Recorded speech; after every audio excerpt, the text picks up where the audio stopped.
Welcome back. It's now time for Midday Sports.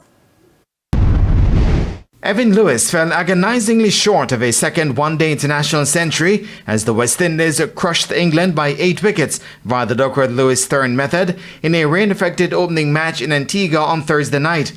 Set a revised target of 157 of 35 overs, the Caribbean side countered to their target in 25.5 overs at the Sir Vivian Richards Stadium. They were led by a solid century opening partnership of 118 between player of the match Lewis and Jamaica's Brandon King. Lewis smashed 94 from 69 balls, including 8 sixes and 5 fours, while King added 30 of 54 balls with 3 fours to lay the foundation for the comprehensive win. Casey Carty with 19 not out and Captain Shea Hope with an unbeaten 6 applied the finishing touches to the comfortable win. Earlier centre-back England were bowled out for a modest 209 in 45.1 overs. Gudakesh Moti led the bowling for the Caribbean team with 4 for 41, while there were 2 wickets each for Matthew Ford, Jayden Seales and Alzara Joseph. Stand-in captain Liam Livingstone top-scored with 48 for England.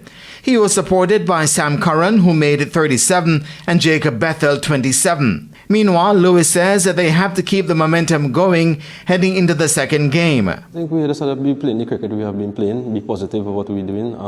It's important to try and win the second game so we can actually close off the series. I think we have the support from the coaching staff, so we just have to go out there and execute.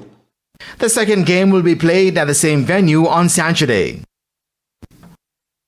Arnett Gardens climbed to 5th in the Jamaica Premier League standings after playing to a 1-1 draw with Chapelton Maroons in their rescheduled match on Thursday.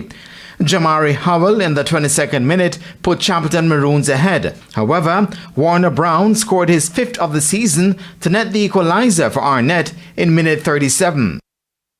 Portugal's Ruben Amorim has been confirmed to be the next Manchester United manager. The 39-year-old will move to Old Trafford from Lisbon club Sporting on November 11 and has signed a contract until June 2027. Former United striker Ruud van Nistelrooy, who took charge on an interim basis after Erik ten Hag was sacked on Monday, will stay on for the club's next 3 fixtures. Amorim is the 6th permanent manager United have appointed since Sir Alex Ferguson's 26-year reign ended with his retirement in 2013. And that is it for your Midday Sports Roundup, and I am Jermaine Brown.